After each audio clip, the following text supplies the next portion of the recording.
Good morning. Welcome to the Unitarian Universalist Congregation Santa Rosa.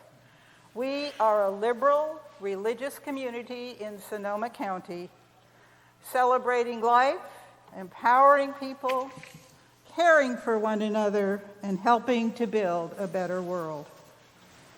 Welcome also to those of you joining us on Zoom or live stream. We feel you here in spirit. Do we know how many screens we have? 27. Why don't you turn around and wave to those people and greet them?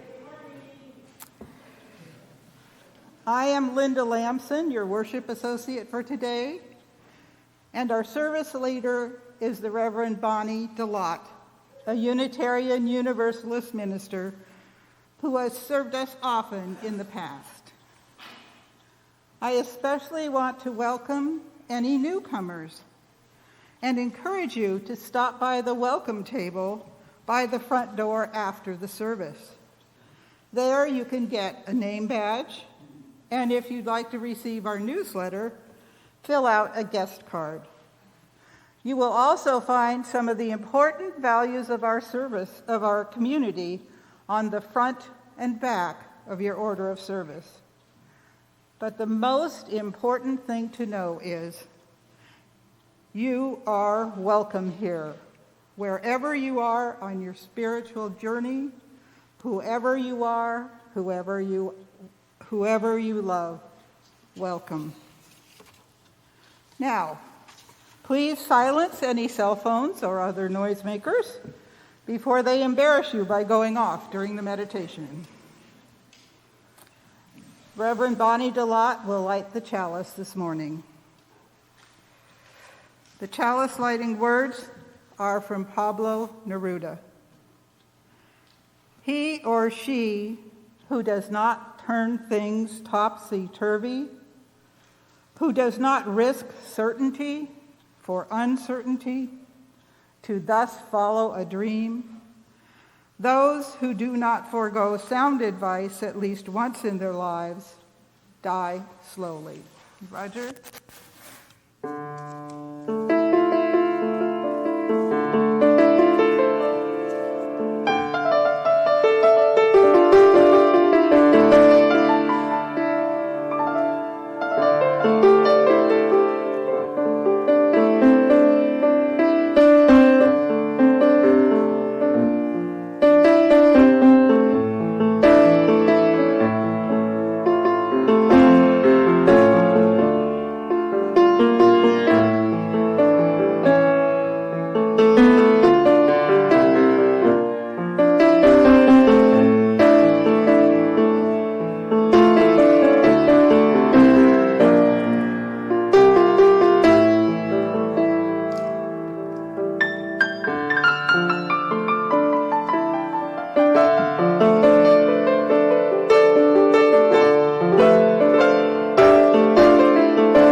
Welcome Capone and the children to the chalice. Let's sing them here.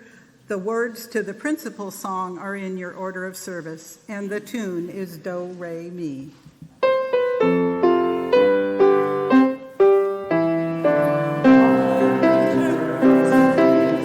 Do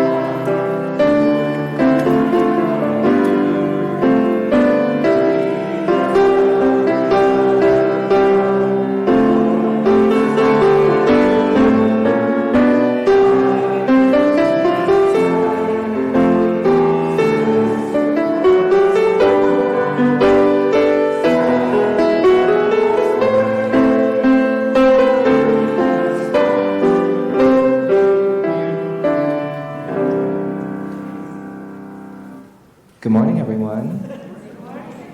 So many kids here today. It is so wonderful to be here with all of you today, no matter how many of you are here. And I know some of you are at home and seeing us from on Zoom, and I just want to say hi to you as well. It's so wonderful to be here with all of you. Today, we're talking about dreams. We're talking about our wildest dreams, those that, when they come true, can surprise us and astound us, sometimes in good ways, sometimes in bad, sometimes in both. Today, I want to share with you the story of a dreamer.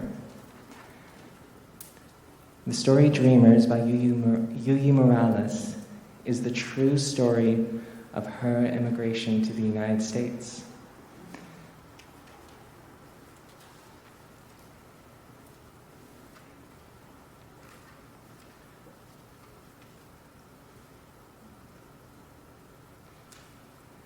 I dreamed of you, then you appeared.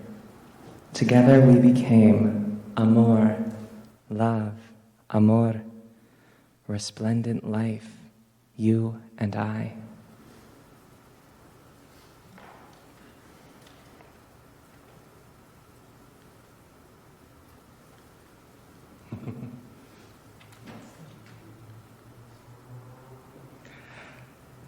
We'll figure that out.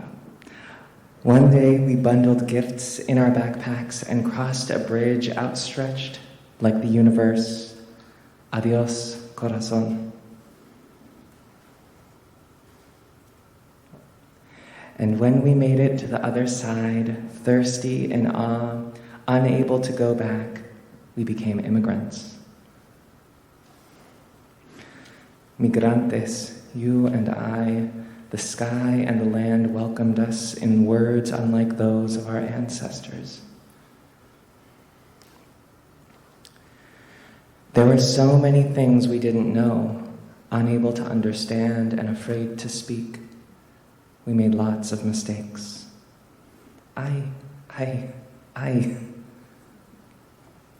You and I became caminantes. Thousands and thousands of steps we took around this land until the day we found a place we had never seen before. Suspicious, improbable, unbelievable, surprising, unimaginable. Where we didn't need to speak, we only needed to trust, and we did. Books became our language. Books became our home. Books became our lives. We learned to read, to speak, to write, and to make our voices heard. Someday we will become something we haven't even yet imagined. But right now, we are stories. We are two languages. We are lucha. We are resilience. We are hope. We are dreamers, soñadores of the world. We are love, amor, love. The end. Thank you, everyone, for listening to that story. And I know all of these kids are getting ready to go back to the RE wing, all the dozens and dozens of you who have arrived. So before we go, let's tell people who we are. We are Unitarian, Universalist, people of open minds, loving hearts, and helping hands. Thank you.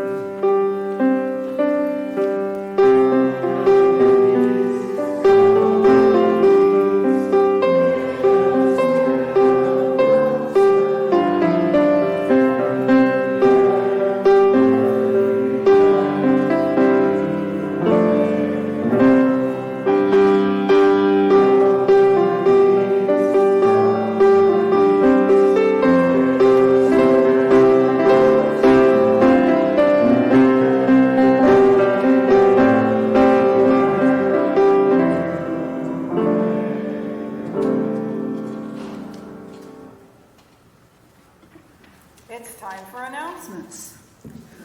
If you're a newcomer, we are normally a very active congregation and have a sheet of announcements in the order of service. In this transition time, we're still working on that. If anyone would like more information about the congregation and what to expect in the coming weeks, I refer you to our newsletter available via Constant Comment email. Remember, Constant Comment is the source of official UUCSR information. Please do not reply on the focus list for up-to-date information from Reverend Julie or the director. If you're having trouble receiving constant contact emails, please notify the office so someone can assist you. A few reminders about the current mask mandate. To keep each other safe, everyone in the building must be masked at all times, with the exception of those of us on the chancel. When we speak or sing, we wear a shield, but we stay 6 feet apart. Please also remember to socially distance when entering the sanctuary or lighting a candle. You may have noticed the children are seated in a separate area. This is to protect them, since they cannot be vaccinated. So please protect their well-being by maintaining a social distance from them anytime they are inside our building. Here's some good news. Beginning October 2nd, we will resume coffee and refreshments after the service. Woo-hoo! This decision is from HAT, our Health Advisory Team, and reflects the declining COVID infections, hospitalizations, and deaths in the county. If you're a member of the kitchen committee, please contact Reverend Julie. She wants to know who's going to do this for us. I think you know that while we would normally be having 2 services at this time, we will remain with only a 10:30 service through the end of the year, and we'll evaluate that periodically as conditions change. I have a number of announcements. Now that our director has resigned, we need 2 people to count the offering immediately after the service each week. If you can count, please volunteer. Here's Jamie Kerr, and she's the one who needs to be hearing from you.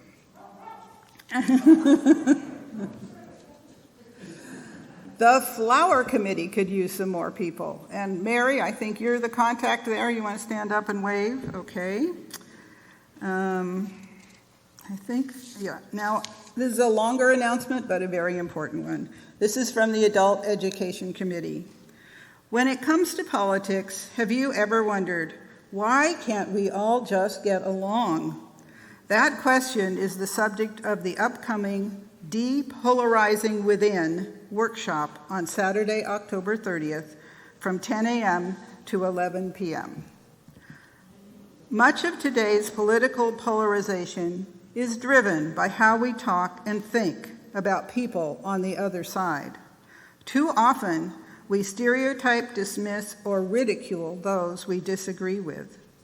This 3-hour workshop will help you become more aware of your own inner polarizer. It will train you in how to advocate your positions without demonizing those you disagree with. And it offers strategies for intervening constructively with like-minded peers who veer into contempt and ridicule for those holding different views. Although the subject matter of the workshop is political, the techniques covered could be used to help heal the divisions in our congregation. This free Zoom workshop will be presented by the Sonoma County Braver Angels Alliance, a part of the National Braver Angels organization that is working to bridge the partisan divide. Attendance is limited and advance registration is required. A constant contact email with the registration link will be sent out soon. Okay, a few more ways to help out. If you have AV skills, Daniel needs more help. We're very happy that Andy has stepped up, but they could use a couple more people as well. Okay, I think we made it through the announcements. Before we move into the rest of the service, take a deep breath, let it out slowly, and look around you. Remember who we are as a community. Remember all that we have been through together. We are all tired, frustrated, and struggling to find our way through the difficulties we find ourselves in, both here and everywhere around us. We will all make mistakes in the process. Some things will be missed. Some new ways will be found.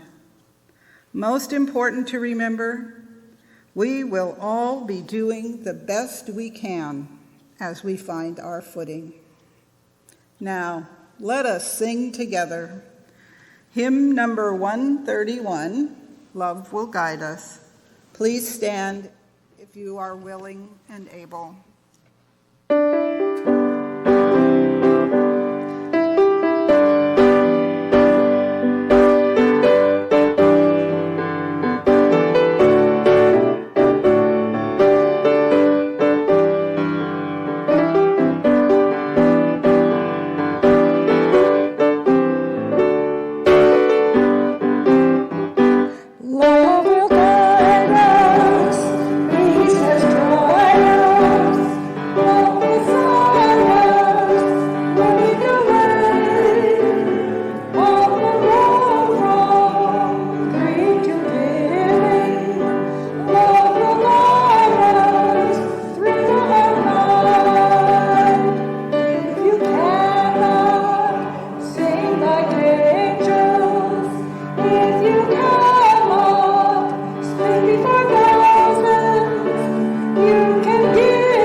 In this time of uncertainty and anxiety about the future, the work we do here and the support we give to other organizations working in the larger community have become increasingly important to those we serve. All that we do here is only possible through your generosity. Let that generosity expand and raise our spirits as we deepen our connections to those around us. Each week, we share our donation basket with a community group that needs our support. Today, we will be sharing the basket with the Grayton Day Labor Center. And here is a brief statement from them. On behalf of the workers, staff, and board of directors of the Grayton Day Labor Center and its domestic working organizing project, ALMAS, we wish to express our deep gratitude to UU Santa Rosa for your ongoing support of our work. Our organization's mission is to advance and protect the rights of immigrant workers by promoting participatory, democratic leadership and worker solidarity in order to develop greater opportunities for employment, health, education, and civic participation. In 2001, we began organizing with day laborers and domestic workers for their rights and dignity as workers and as immigrants. As we enter our third decade of doing this work, our vision of a safe and healthy community that values equity and inclusion, where immigrants, workers, and their families can live and work with dignity and respect, remains steadfast. In Sonoma County, our domestic worker leaders have formed a new group called the Immigrant and Indigenous Women of Sonoma County. I apologize, I can't pronounce the Spanish version. On a statewide level, ALMAS members are leading the campaign to end the exclusion of domestic workers from Cal OSHA health and safety protections. We welcome you all to join the movement for rights and dignity for the immigrant community. Their website is www.greatanddaylabor.org if you wish to donate online. Once again, thank you for making our work possible with your generous support.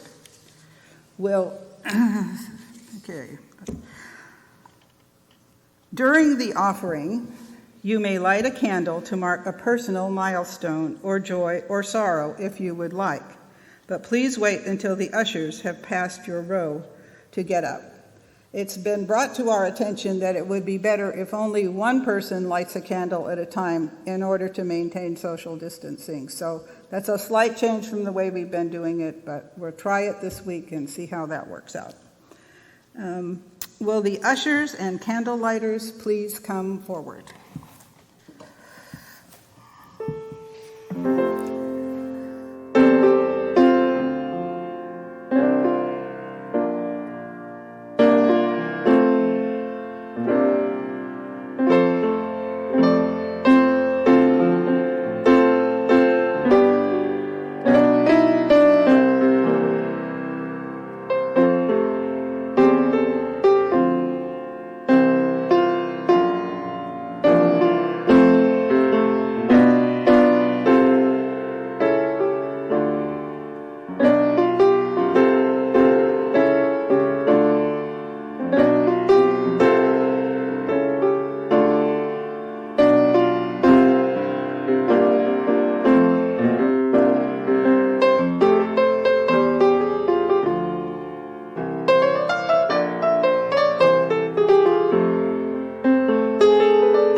please join me in dedicating these offerings? The words are in your order of service. To the work of creating beloved community within and beyond our walls, we dedicate these offerings and ourselves. Now I welcome Lay Chaplain Gail Shirley.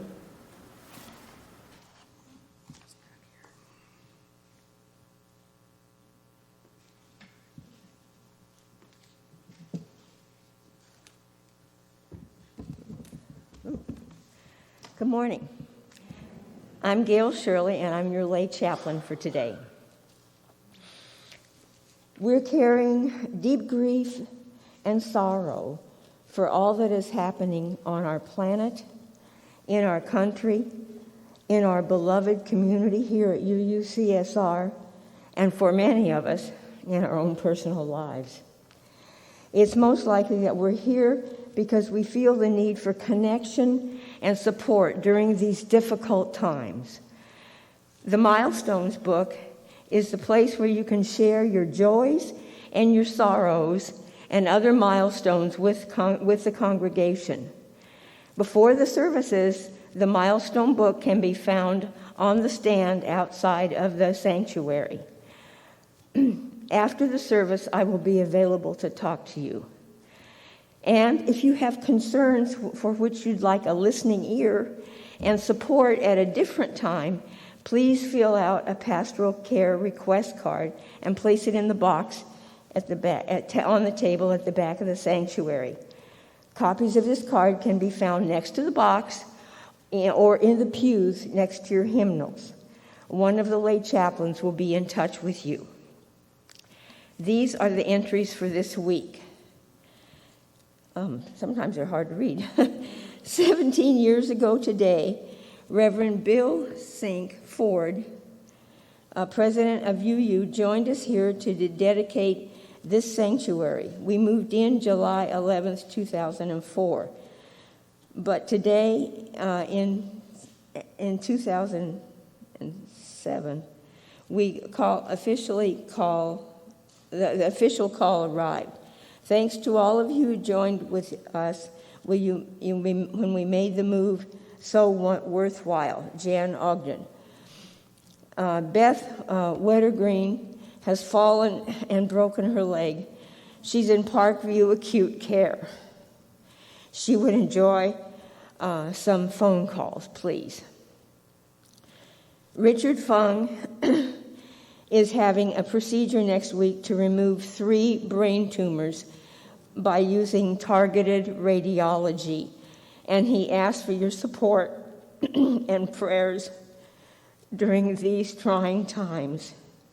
He is still in between chemotherapy sessions and is on a short break. May we hold these shared joys and sorrows in our hearts and our prayers. Thank you.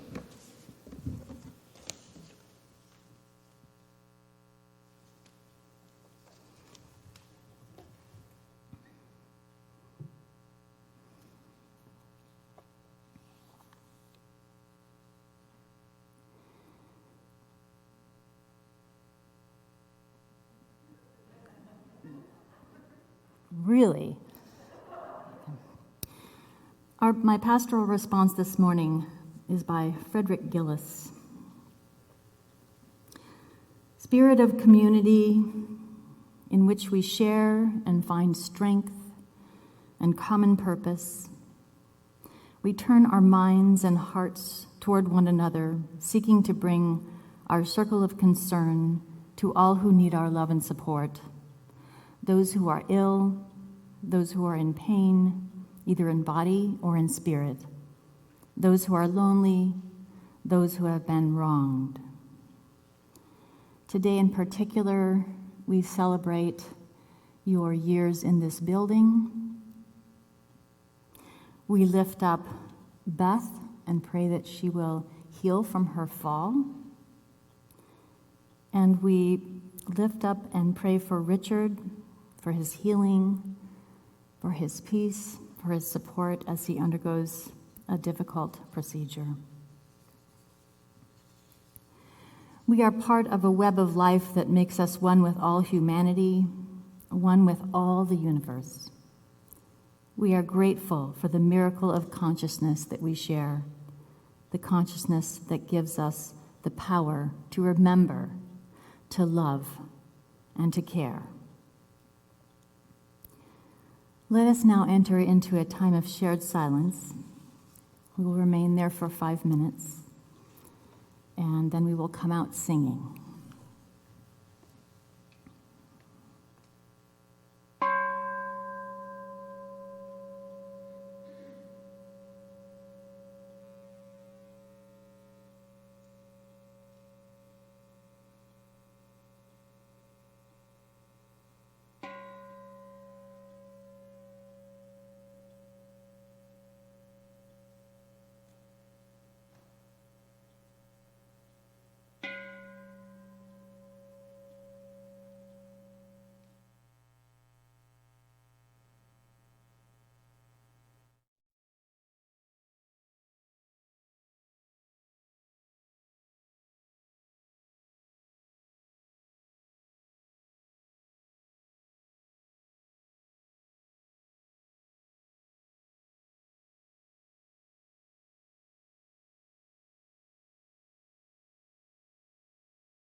No graceful way to do that.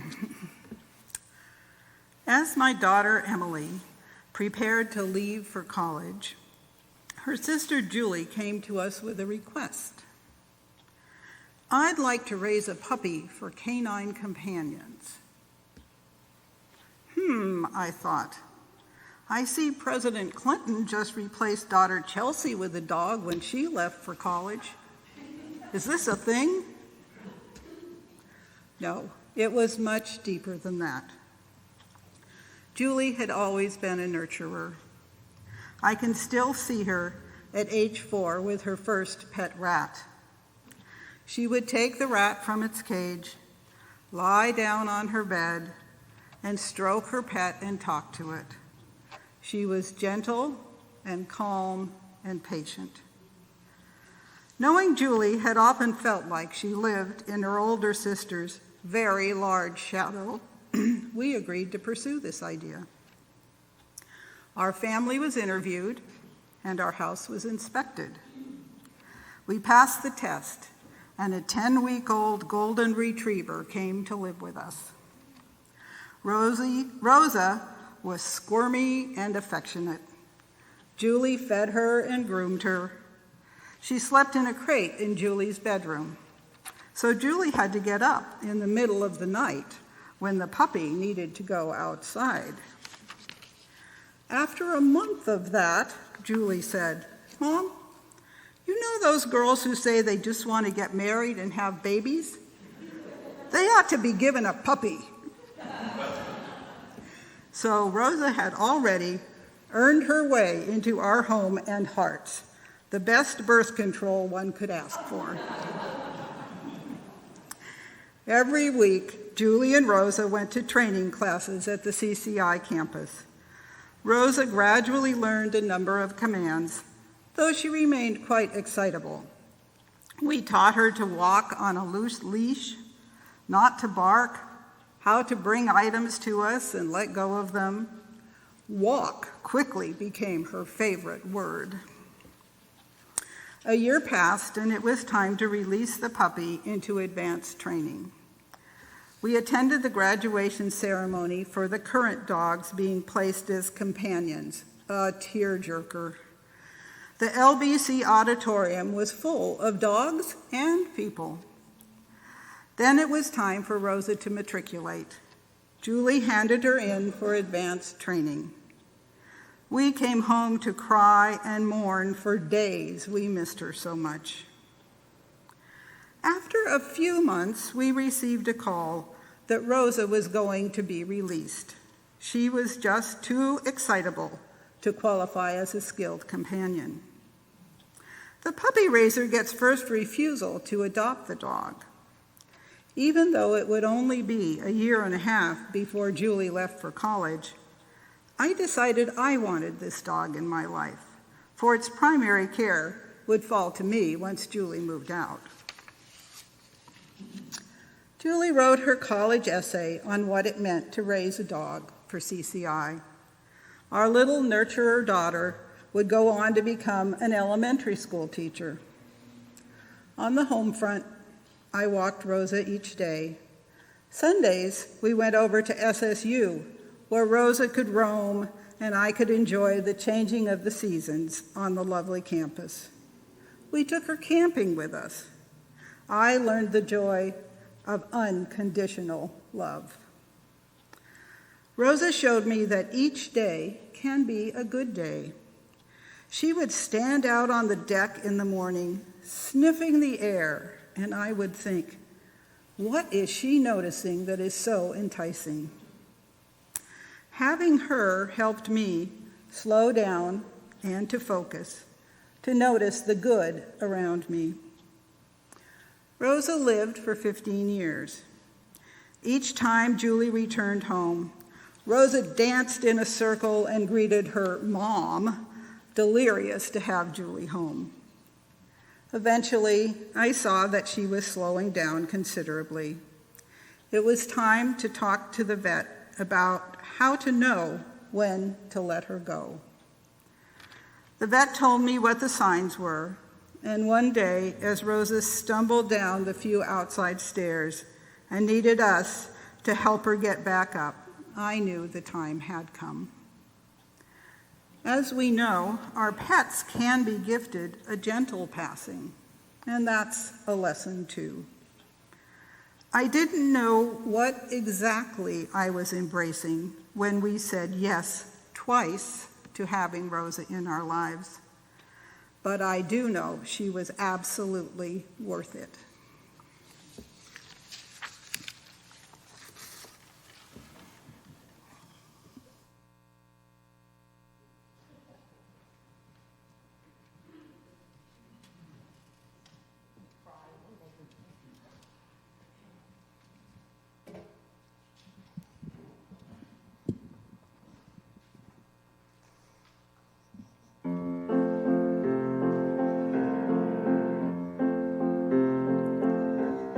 To dream the impossible dream, to fight the unbeatable foe, to bear with unbearable sorrow, to run where the brave dare not go, to right the unrightable wrong, to be better far than you are, to try when your arms are too weary, to reach the unreachable star.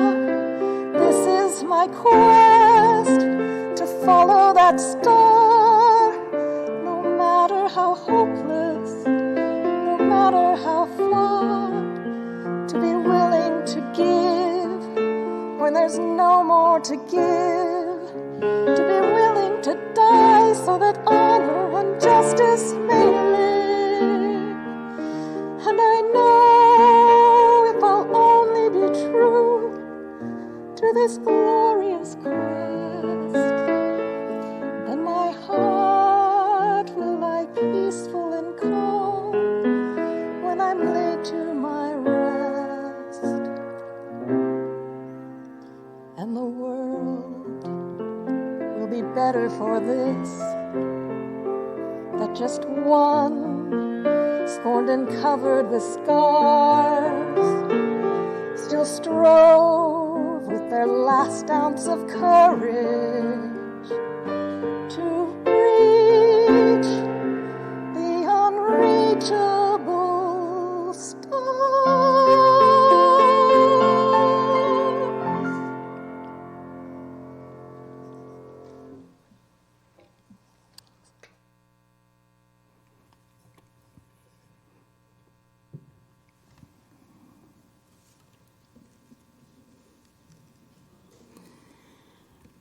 It's really wonderful to be here with you today, and I thank you for coming to be with me, or for signing online, or for whatever it is you're doing right now to see this sermon. This past summer, I reconnected with an old schoolmate. We'd first met in junior high when he moved to the Bay Area from Missouri. We were both shy and awkward, but we managed to bond over our love of science fiction, in particular, our devotion to the Lord of the Rings trilogy. I was reminded of this when I was looking in my yearbook, senior year, and his final note to me was written entirely in Elvish. When we first met, I was already planning for a career in biology or biochemistry in the service of humankind. He remembered that I was very determined, absolutely set on going to Cal and then on to graduate school, which I did. And a few weeks ago, as we discussed my decision to leave science and enter the ministry years later, he made a comment that stayed with me. He said, "I kind of wished I had spoken up back then and said to you, you know, you have this whole other set of skills that might be worth thinking about. referring to the more reflective, spiritual, caregiving side of my nature. I think that even if he had said that back in high school, I wouldn't have listened, because my mind was made up. There were other more obvious clues that I might have been better suited for a different path, which I completely ignored. I took a career test. This was the best one. I took a career test that was supposed to evaluate our skills and predict suitable jobs. And my dream job came back Sunday school teacher. I was actually insulted and dismissed the test as hopelessly sexist because at the time, my experience of Sunday school teachers were that they were unpaid babysitters. Scientists, on the other hand, were important. They discovered things that helped people. In time, over many years, I learned that Sunday school teachers also discover things that help people, and I learned that ordinary people, like myself, can become ministers. My transformation took about 10 years, and part of it might sound familiar because I think I shared it with you in my first Zoom sermon last spring, but who can remember that? I mean, those days, those early days of the pandemic, they were blurred for me with so much fear and stress and anxiety, not to mention the technical challenges for a baby boomer. Oh, I can't remember anything from back then. Anybody remember that sermon? Okay, one person. Awesome. Okay. So, growing up, my father had chose to build our home on a 5-acre rural piece of land in Contra Costa County. And during my frequent forays into the woods, I relished the sights around me, the oak trees just inviting me to climb, the ferns, the beautiful wildflowers. I listened to the music of the creek and the birds, and I would climb down into that creek during the spring to look for salamanders and tadpoles. And the woods were so peaceful, and I really had a sense of belonging there. I felt something else there too, something that I couldn't articulate at the time. I felt like my soul expanded till it was big enough to contain the trees and plants and creatures there. In those moments, I felt physically connected to something sacred, some spirit. And that experience always left me feeling calm and grounded and full of compassion for myself and others. In fact, I think it was my reverence and awe for that landscape that inspired my devotion to the study of the mysteries of biosciences. I just wanted to know everything about it. It wasn't until I was in my early 30s, taking a break from school to care for my second child, that I began to understand those experiences in the woods as something mystical, something religious.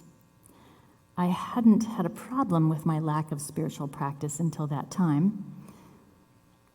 But when I was alone at home with my infant daughter, I fell into a depression. I wondered how I could feel so sad when I had everything I wanted, everything I thought I wanted.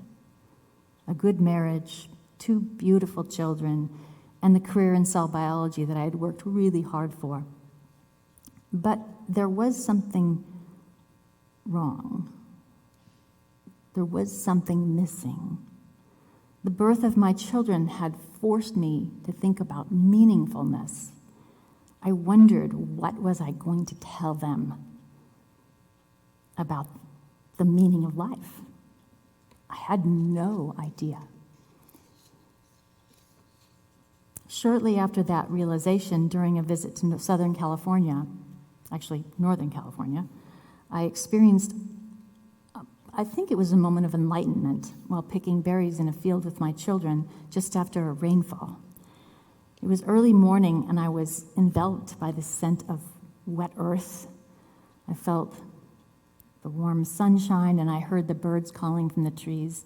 I watched my young son pick the ripe raspberries with wonder, tasting each one after another with the same obvious delight. Suddenly, I sensed the presence of that sacred spirit again. My soul expanded, and I felt connected again to joy and awe. My sadness vanished, and I felt calm, grounded, and again full of gratitude. In a flash, the cause of my depression became clear. Where I lived in Los Angeles, the ground was paved over for miles and miles. I spent most of the daylight hours working inside a concrete building. I had no time for God, who had been there all along, waiting for me outside in the field and mountains. Without that sacred spirit, that great big thing, life had lost its joy and meaning. The pieces began to fall into place, and I understood finally that I had to make a change in my life.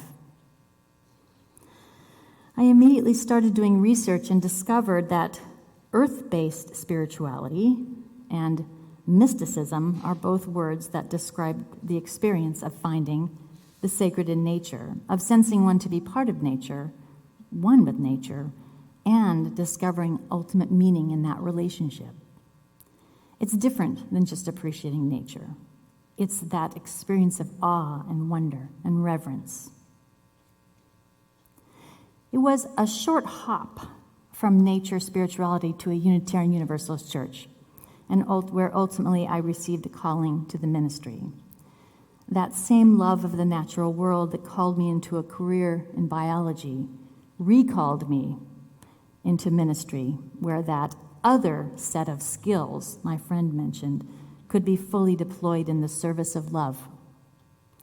In addition, my new career allowed me more time for parenting and homemaking, which to me felt like natural expressions of my personality and my love for life. Well, I was able to identify the source of my spiritual longings on my own. Looking back, it's clear that Unitarian Universalism provided me the tools I needed to move from a place of pain to a place of meaningfulness that I never could have imagined in my wildest dreams.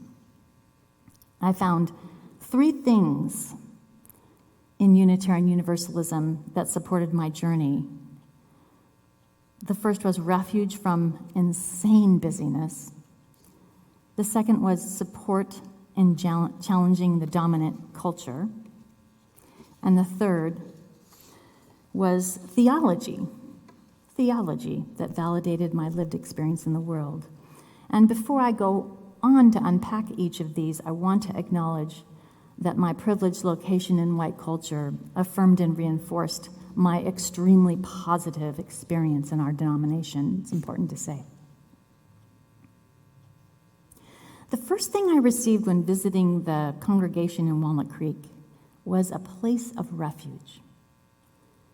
Once a week, I was invited into this space of communal spiritual practice in the form of sitting in stillness, of singing together, taking in the beauty and power of poetry, prose, music, art.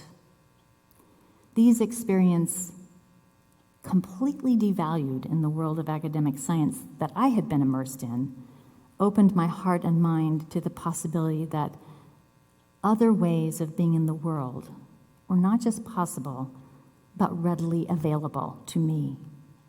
I did not realize how narrow my focus had become in my world of facts, academic knowledge, and publishable data.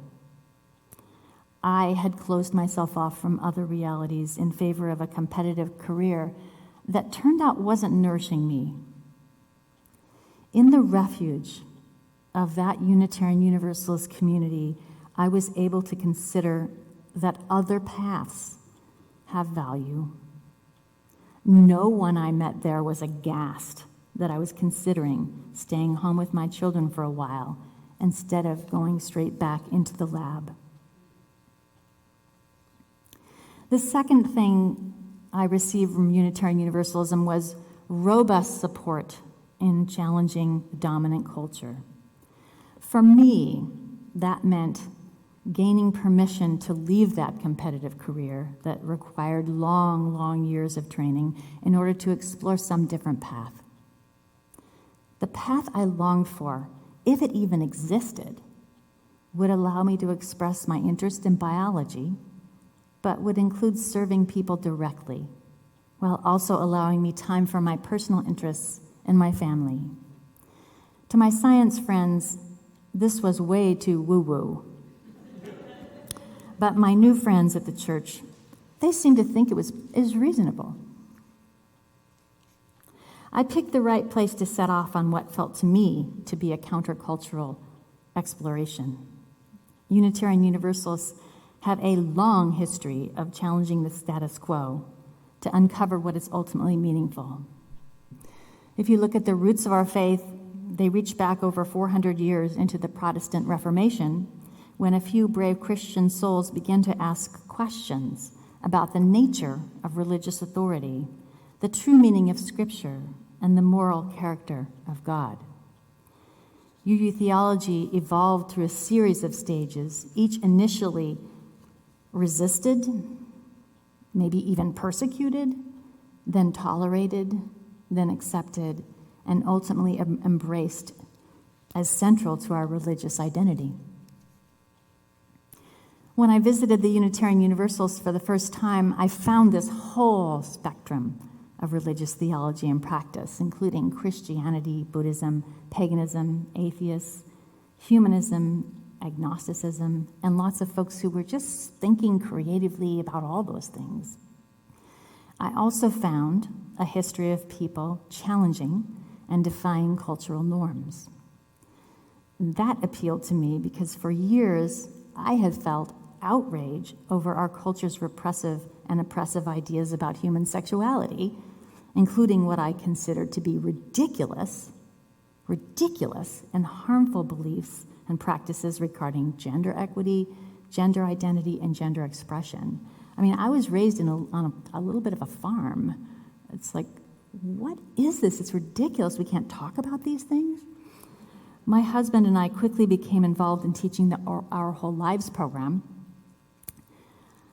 and ultimately became trainers for the district. I think we did a training here, in fact, at the church.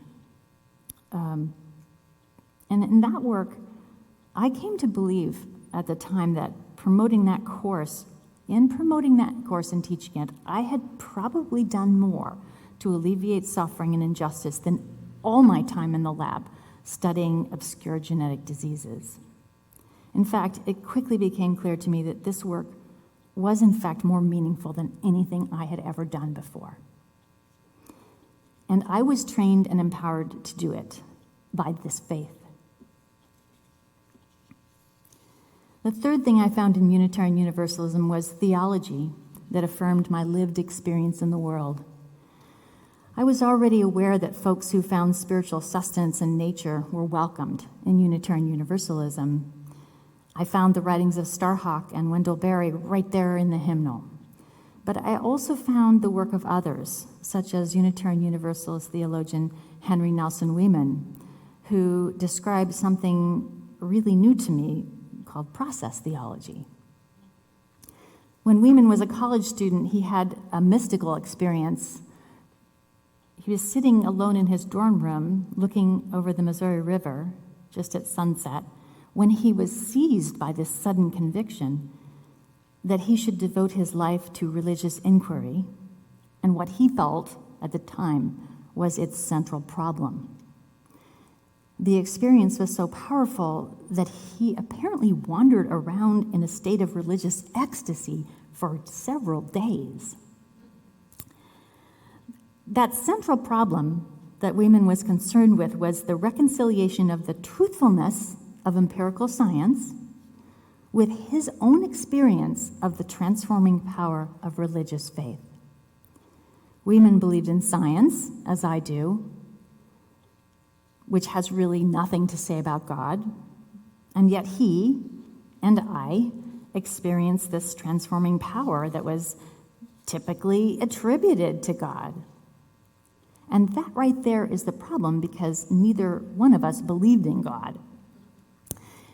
It was the same exact problem I wrestled with as a young person. How was it that I was experiencing the sacred without God?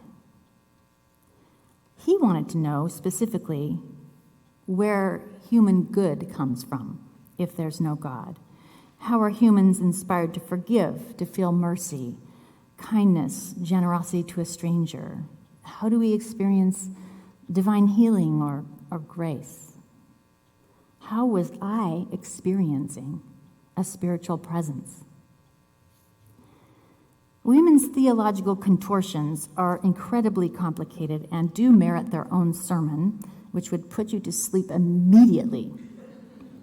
But his take-home message resonated deeply with me, and that is that the ultimate source of human good is found within our process of creative interchange. To his mind, our creative process, the way we speak and work together, is God, because that fosters the kind of transformations that have generally been attributed to God, transformations that create meaning. So how does our creative interchange or process resemble traditional notions of God? In so many ways. Creative interchanges help us how to share resources, how to keep the peace, how to reconcile with those we've harmed, how to move past anger, pain, and loss. Creative interchange is, in fact, part of the scientific method, part of negotiating solutions, part of solving difficult problems. When I opened myself up to the creative interchanges available in my Unitarian Universalist community, I became increasingly aware of the clues pointing me toward ministry. When my calling to the ministry finally came at an ordination of an intern, I was listening. My heart was open to that exchange. I have occasionally been asked if it was hard to leave a career path I spent years training for, only to turn around and start all over again in another field. The answer is yes and no. I worried that I would have regrets, but in time I began to see that I had not so much left one career to start over in a new one. My journey had been a process all along, and each step along the way provided the map to the next destination. My love for the natural world began in laboratory science, but it wasn't truly fulfilled until I could express that love with direct service to people. My journey led me, and is still leading me, to places of greater peace, more authenticity, and increased connection with community. In my wildest dreams, I never would have imagined my life as it is now, back when I was in high school. I just wasn't open to changing the plan. If God is to be found in the process of a creative interchange, or holiness, if that works better, surely God is in this place. We Unitarian Universalists love to ask questions, to discuss, to argue, to share our own experiences. We get ridiculed, in fact, all the time for the amount of talking and processing and negotiating and rehashing we do in the course of our congregational life. If you don't believe me, read the light bulb jokes about Unitarian Universalists. Our first response to most challenges is form a committee, a task force, right? But I imagine that women would say that when we work together creatively in those committees or groups or boards, we are opening ourselves up to a sacred and spiritual transforming power. Now, I know that some of you have made radical changes in your own lives, and perhaps more of you are on these similar kinds of transformational paths. But what I'd like to ask you today is, what are your wildest dreams for this community? I know that you're in a tender and challenging time. Change, reevaluation, pain. But tenderness can create very fertile ground. Are you noticing any clues? Is there a longing for some kind of change that might bring you greater peace, increased authenticity, and more meaning to your life as a community? Are you engaging creatively with each other, with Reverend Julie, but also with our broader denomination and maybe even other spiritual communities? What new collaborations might you learn from as you move forward? Clearly, a personal journey such as mine is far less complicated than the journey of an entire community.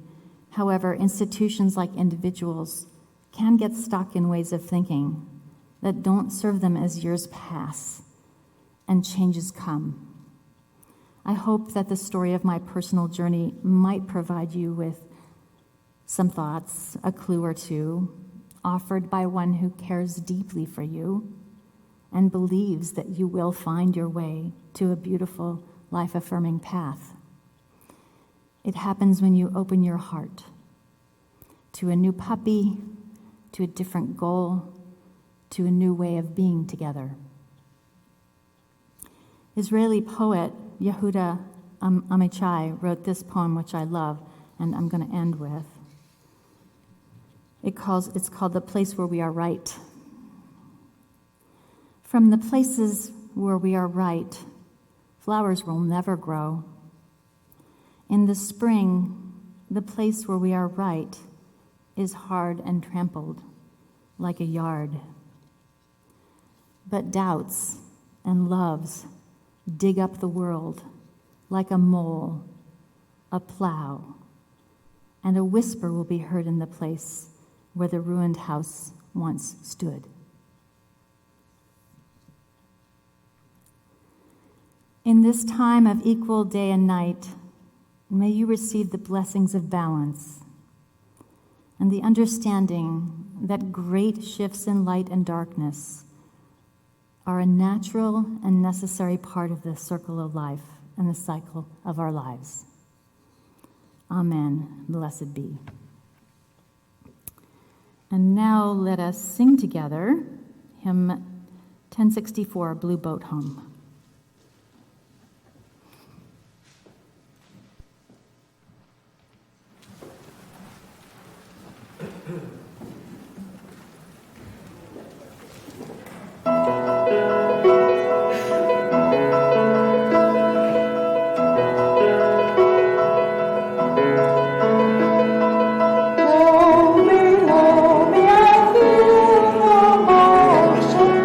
Standing on the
Our benediction comes from Sarah Moores Campbell. We receive fragments of holiness, glimpses of eternity, brief moments of insight. Let us gather them up for the precious gifts they are, and renewed by their grace, move boldly into the unknown. May it be so.